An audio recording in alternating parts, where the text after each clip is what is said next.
Good morning, my dear students. So, in the last lecture, we have discussed photoelectric effect, definition of photoelectric effect, and the experimental study of photoelectric effect.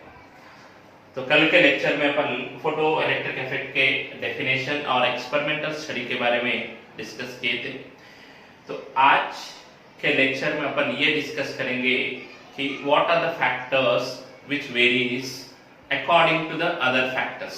मतलब जैसा कि potential अगर अपन change किए तो photo electric current कैसा change होता है, ओके, फ्रीक्वेंसी अगर चेंज किए तो फोटो इलेक्ट्रिक करंट कैसा चेंज होता है, how the photo electrical current changes with respect to intensity, ये अपन डिस्कस करेंगे।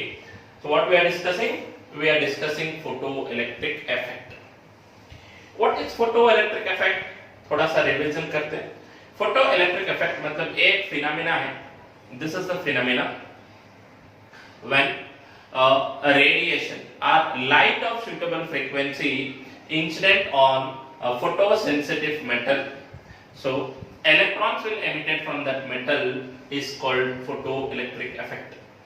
Simply अगर purely आपको definition अगर होना है, so ऐसा कह सकते हैं the phenomena of emission of electron from the metal surface when it is illuminated by a light of suitable frequency.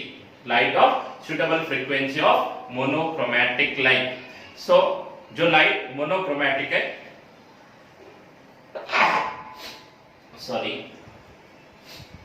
when suitable frequency of monochromatic light is incident on the metal surface, so that electron will emitted. This phenomenon is called photoelectric effect.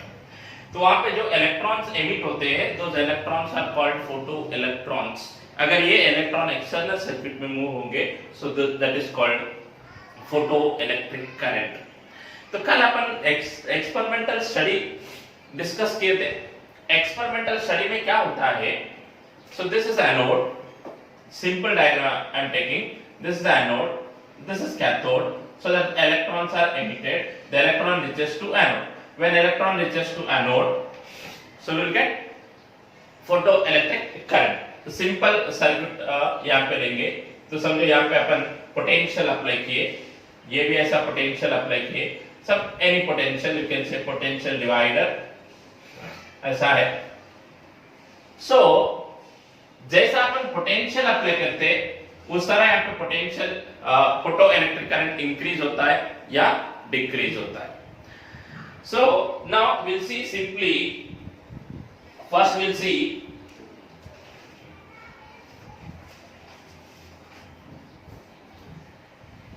first we are going to see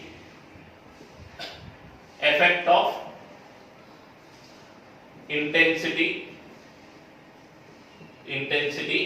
on photoelectric current। आपको बताया था मैंने PEE मतलब photo electric effect, PEC मतलब photo electric current.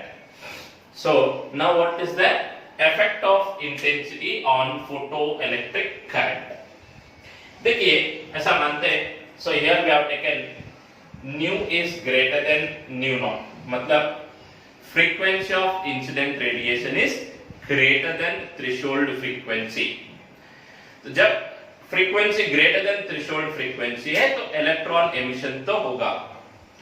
Now what is the effect of intensity, तो ये effect of intensity find out करने के लिए, so we are going to take graph. So here यहाँ पे एक्स एक्सिस पे क्या लेंगे, intensity of incident radiation, and here we are going to take photo electric current. उससे भी ज्यादा अपन ये कह सकते हैं, we are going to take saturation current. क्या ले रहे हैं, वाई एक्सिस पे अपन सैचुरेशन करंट ले रहे हैं, और एक्स एक्सिस पे क्या ले रहे हैं, इंटेंसिटी ले रहे हैं। So see now what we said, when a suitable frequency of photon is incident on electron or metal surface, so one electron will come out।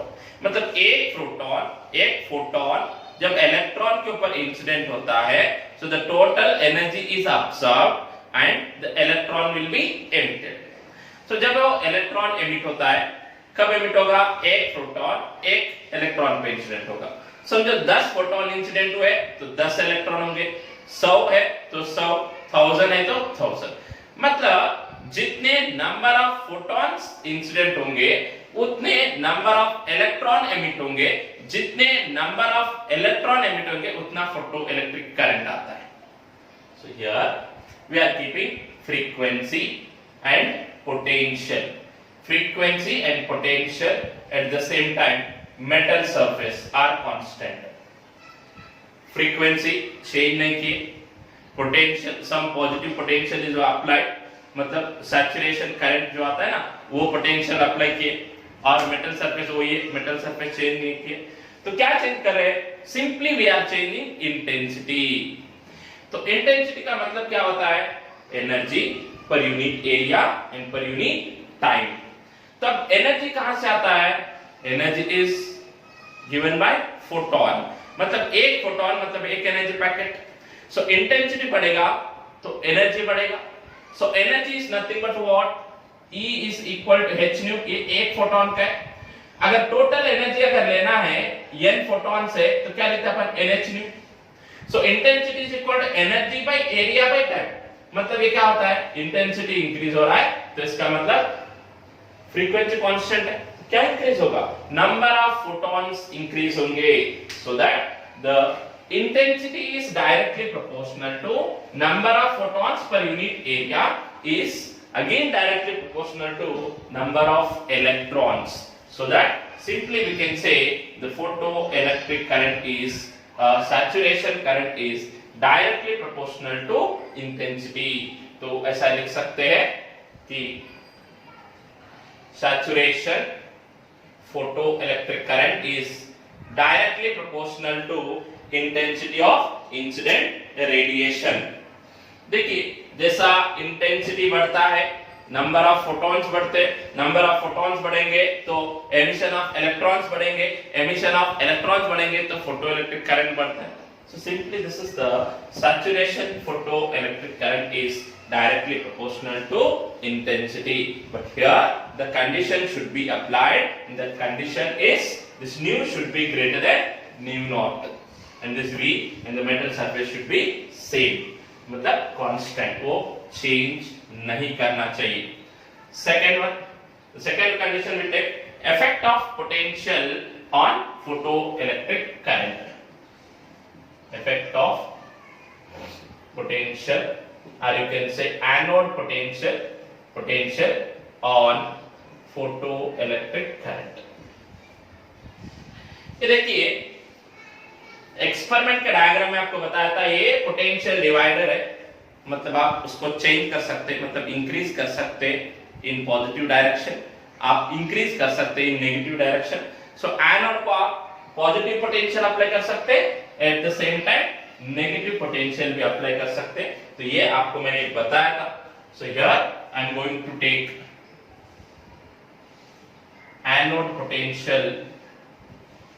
Anode potential on x axis and the photoelectric current is on y axis. Okay, anode current is on x axis and photoelectric current is on y axis.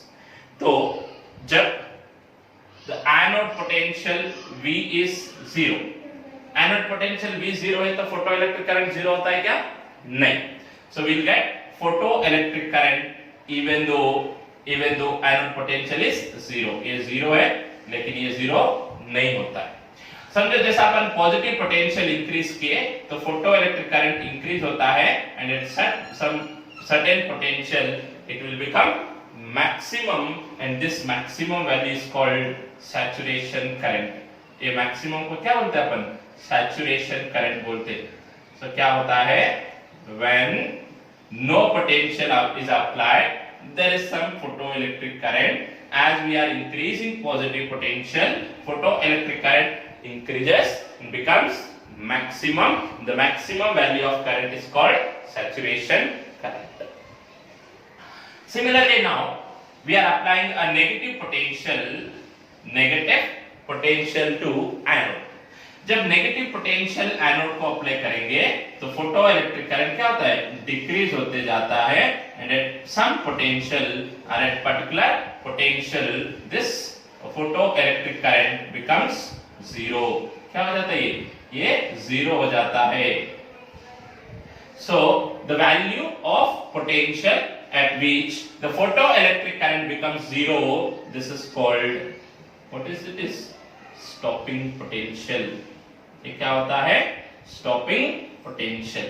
देखिए, so now here frequency is kept constant, metal surface is kept constant, what we are changing, only potential and stopping potential, potential and photoelectric current। Suppose, so we have taken this graph at some intensity, if I increase the intensity, अगर intensity increase किया तो saturation photoelectric current क्या होता है, increase होता है।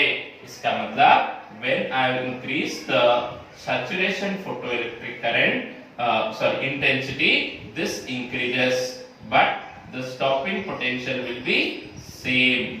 ये देखो, मैंने अगर इंटेंसिटी इंक्रीज किया तो सैचुरेशन करंट इंक्रीज होता है, लेकिन ये stopping potential will be same. Graph observe करो। So we have taken a graph between potential and photo electric current.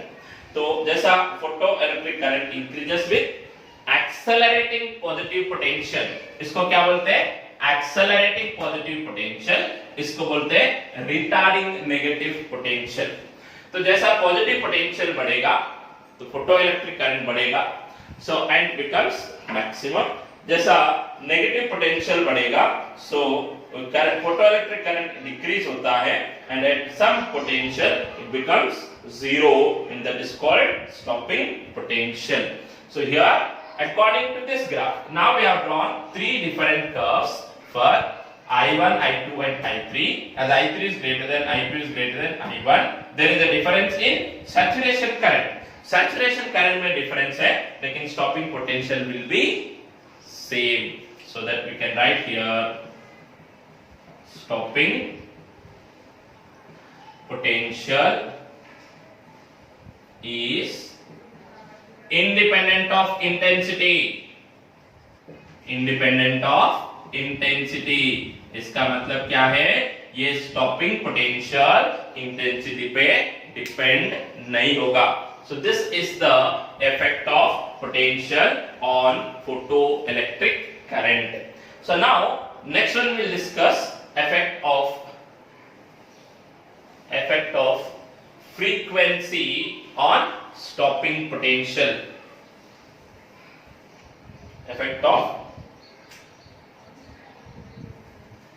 of frequency on stopping potential।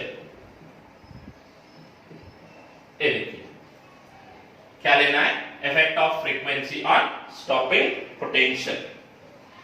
ये देखिए जैसा अपन फ्रीक्वेंसी चेंज किए तो स्टॉपिंग पोटेंशियल कैसा चेंज होता है। Again we are taking anode potential, here क्या है, anode potential, and here we are taking photo electric current.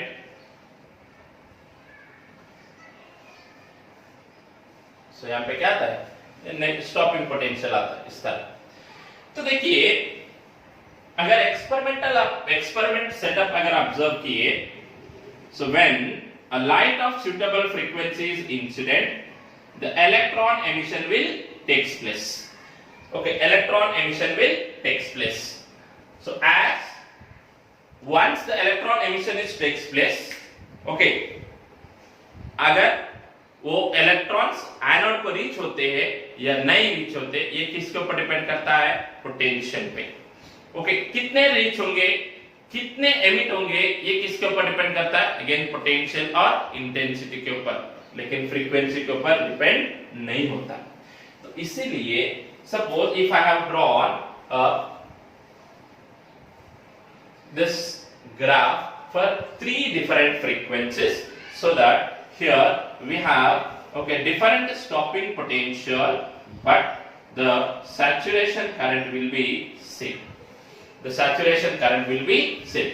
देखो यहाँ पे मैंने क्या किया, फ्रीक्वेंसी जब चेंज किया तो stopping potential. So for different frequencies we have the graph. तो ये ग्राफ समझने के लिए मैंने आपको एक एग्जांपल बताता हूं. देखिए, so I have a light of certain frequency. Okay, some frequency है तो उसका कुछ एनर्जी होगा. So energy of that light radiation is suppose 100 joules. Energy कितना है? 100 जूल्स है. अगर एनर्जी 100 जूल्स है तो वर्क फंक्शन 10 जूल्स है, तो बाकी का 90 जूल्स कहां जाएगा? It converted into kinetic energy of photo electron. कल आपको मैंने बताया था. सो जितना भी एनर्जी मिनिमम चाहिए तो बाकी का एनर्जी होता है it converted into kinetic energy. So that I have energy of 100 joules. So to emission of electron, the work function is 10 joules. So remaining 90 joules is kinetic energy. Now, if I increase the frequency, अगर मैंने frequency increase किया, तो क्या होगा?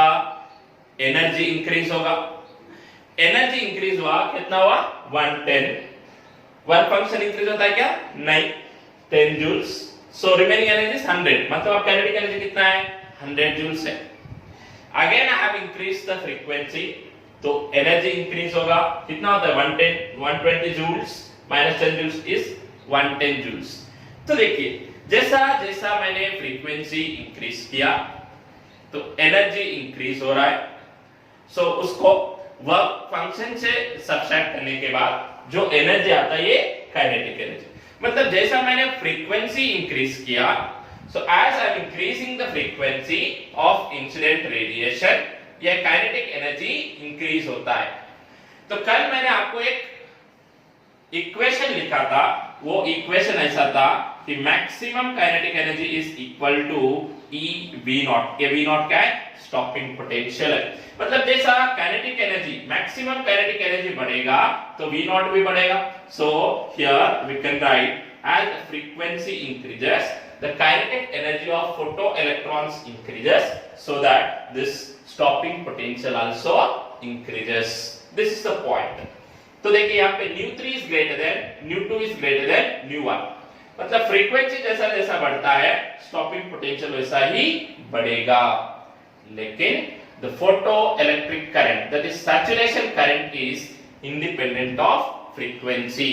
देखो, saturation current is independent of frequency. It depends on only intensity of incident radiation. And here, so this stopping potential depends on frequency. So, okay, यहाँ पे देखिए, stopping potential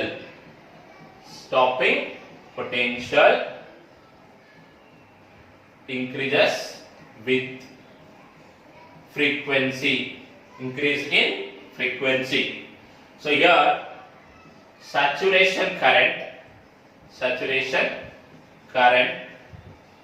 is independent of frequency, independent of frequency of incident radiation, frequency of incident radiation. So these are the two conclusion from this graph. इस graph से क्या बता सकते हैं? जहां पे फ्रीक्वेंसी ज्यादा होगा वहां पे स्टॉपिंग पोटेंशियल ज्यादा होता है. वी कैन नॉट से डायरेक्टली प्रोपोर्शनल. डायरेक्टली प्रोपोर्शनल नहीं होता. कैसा होता है? It is linearly depends on frequency. Maximum kinetic energy and stopping potential linearly depends on frequency. Directly proportional नहीं होगा, लीनियरली डिपेंडेंस होता है. लेकिन this saturation current is independent of frequency. Now next one will see variation of stopping potential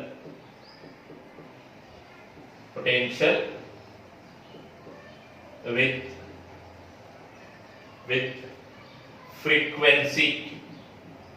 ये देखो, ये दोनों में थोड़ा सा डिफरेंस है. same effect of frequency on stopping potential, variation of stopping potential with frequency, but there is a difference in graph. तो ये ग्राफ में डिफरेंस क्या है आप देख सकते हैं. यहाँ पे क्या लेते हैं अपन, स्टॉपिंग पोटेंशियल लेते हैं, तो यहाँ पे क्या लेते हैं अपन, फ्रीक्वेंसी लेते हैं. What we are taking, frequency, and always this nu should be greater than threshold frequency. ये न्यू थ्रेशोल्ड फ्रीक्वेंसी से ज्यादा है तभी अपने को क्या आता है, फोटो इलेक्ट्रिक इफेक्ट आता है. सो here I M drawing a curve for different metals. देखो सीजियम, पोटेशियम, सोडियम, जैसा मैंने आपको वर्क फंक्शन का ऑर्डर दिया था ना, वो ऑर्डर में आते. सो एल्यूमिनियम, कॉपर ऐसा आएंगे. तो देखिए ये क्या है, ये थ्रेशोल्ड फ्रीक्वेंसी है किसका, सीजियम का. ये क्या है, थ्रेशोल्ड फ्रीक्वेंसी किसका, पोटेशियम का. ये क्या है, थ्रेशोल्ड फ्रीक्वेंसी ऑफ सोडियम.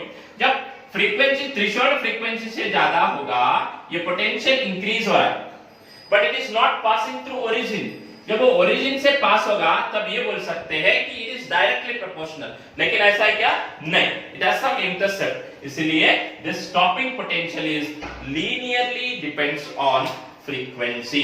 जैसा फ्रीक्वेंसी बढ़ेगा स्टॉपिंग पोटेंशियल बढ़ेगा, और it is different for different metal surfaces. It is different for different metal surfaces. देखो यहाँ पे पॉइंट्स लिखेंगे. ये जो थ्रेशोल्ड फ्रीक्वेंसी है, it is the characteristics of metal surface. ये थ्रेशोल्ड फ्रीक्वेंसी सिर्फ और सिर्फ मेटल सरफेस के कैरेक्टरिस्टिक्स पे डिपेंड करता है. It does not depends on frequency and intensity of incident radiation.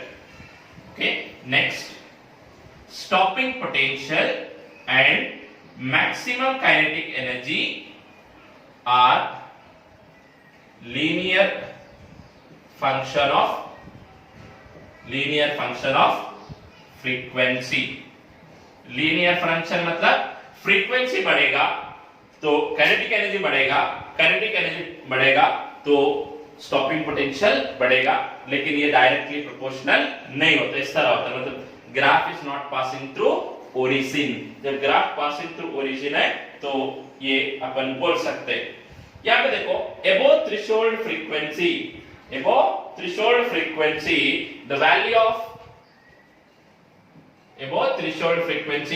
the value of when nu is greater than nu naught, the value of K maximum lies between 0 to maximum value, or you can say 0 to maximum value. क्योंकि कभी-कभी ये K maximum 0 हो सकता है, तो कभी-कभी maximum 0 कब होगा, अगर आपका light radiation have energy equal to one function, तो तब इलेक्ट्रॉन एमिट होता है, लेकिन kinetic energy will be 0. So this is the variation of stopping potential with frequency of incident light. So next we have some laws of photoelectric effect. अभी देखो अपन experimental study किए, photoelectric effect को define किए.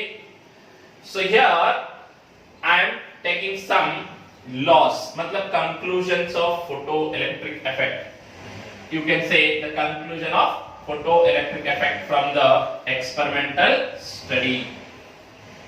ये देखो, ये सब पॉइंट्स अपन ग्राफ के जरिए एक्सप्लेन किए ना, इसको सिंपल पॉइंट्स में लिखेंगे. Laws of photoelectric effect. तो पहला लॉ ये है कि if the frequency of incident radiation less than threshold frequency, if nu is less than nu naught, मतलब अगर frequency less than threshold frequency है तो electrons does not emit from metal surface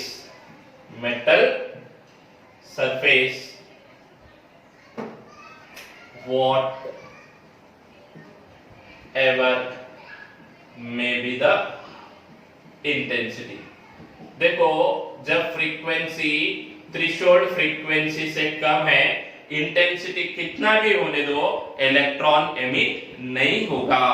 so electron तभी emit होगा जब frequency threshold frequency से ज्यादा होगा. सो this is the first law of photoelectric effect. ये कंपलसरी है. आप इंटेंसिटी कितना भी लीजिए, लेकिन अगर उसका फ्रीक्वेंसी थ्रेशोल्ड फ्रीक्वेंसी से ज्यादा होगा तभी फोटो इलेक्ट्रिक इफेक्ट आता है. So below threshold frequency you does not get a photo electric effect with intensity. Next, the maximum kinetic energy and stopping potential. Maximum kinetic energy and stopping potential of photoelectrons. Okay, depends on the frequency of incident radiation, but independent of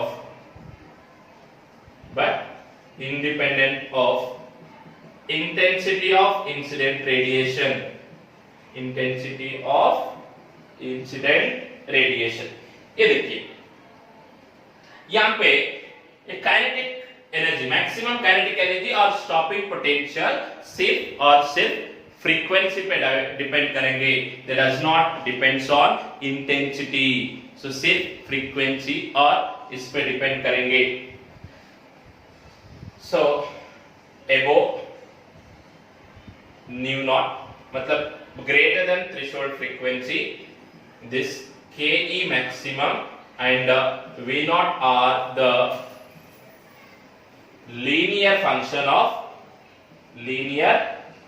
of frequency. मतलब above threshold frequency, the kinetic energy and maximum stopping potential are linearly depends on the stopping frequency.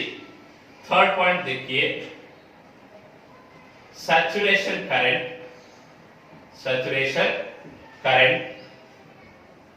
depends on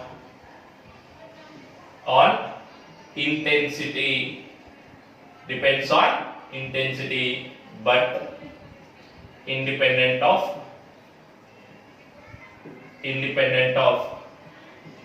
frequency.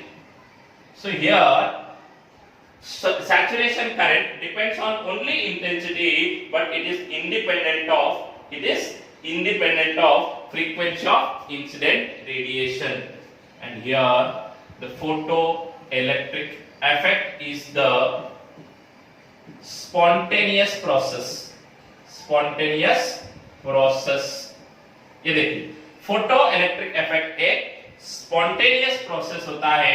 It will take a time less than or equal to 10 to the power of -9 seconds. इसका मतलब ये है कि जब एक electron पे metal surface पे photon incident होगा, so the absorption of energy and emission of electron will be a spontaneous process. जैसा ही एनर्जी ऑब्जर्व किया करेगा, इलेक्ट्रॉन इमीडिएटली एमिट हो जाता है. वो एमिट होने के लिए कितना टाइम लेता है? It is the order of 10 to the power of -9 seconds और लेस. इससे भी कम टाइम ले सकता है. तो ये फोटो इलेक्ट्रिक इफेक्ट के कुछ लॉस है. So now we will solve one example problem. वो example problem ऐसा है कि will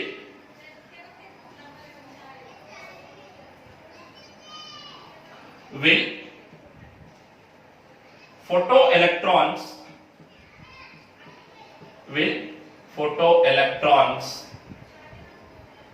be emitted from a copper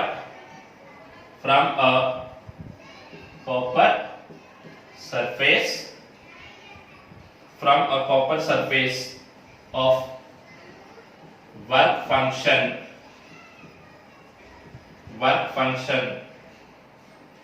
4.4 electron volt when illuminated by visible light. Visible light. ये देखिए, ये loss of photo electric effect है. सो I hope you understand. अभी ये क्वेश्चन सॉल्व करने के लिए ट्राई करेंगे. तो ये क्वेश्चन ऐसा है कि will photo electrons be emitted from a copper surface of work function 4.4 electron volt when illuminated by visible light. इसका मतलब ये है कि अगर कॉपर सरफेस पे विजिबल लाइट इंसिडेंट होगा जिसका वर्क फंक्शन 4.4 इलेक्ट्रॉन वोल्ट है, तो फोटो इलेक्ट्रॉन्स एमिट होंगे या नहीं, ये क्वेश्चन है. तो यहां पे फार्मूला क्या है?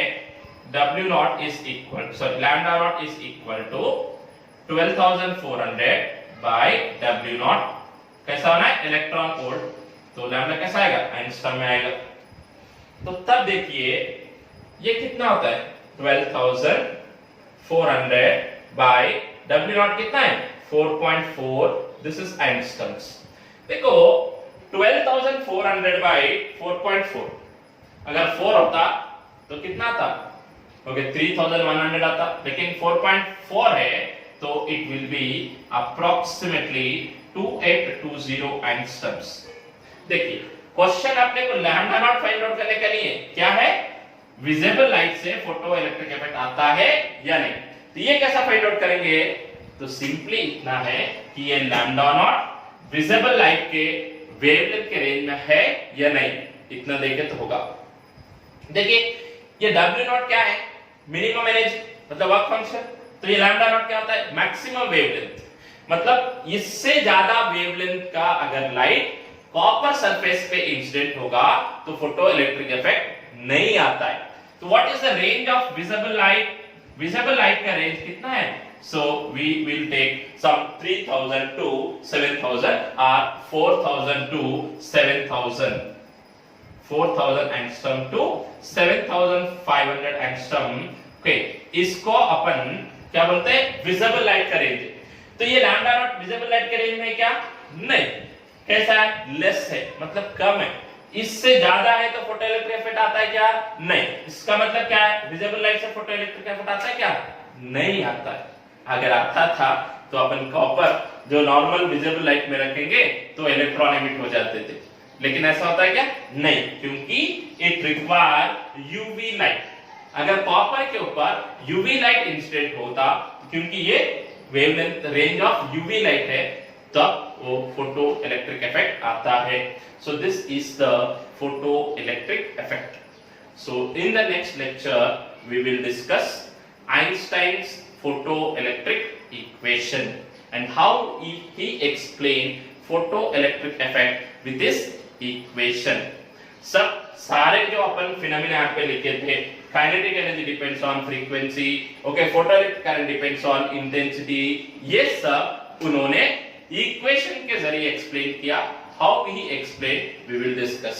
तब तक thank you and I hope you all understand this once again. So you go through it.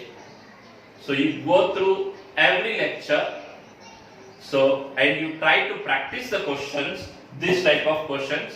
You may understand the concept clearly. Okay? Once again, thank you.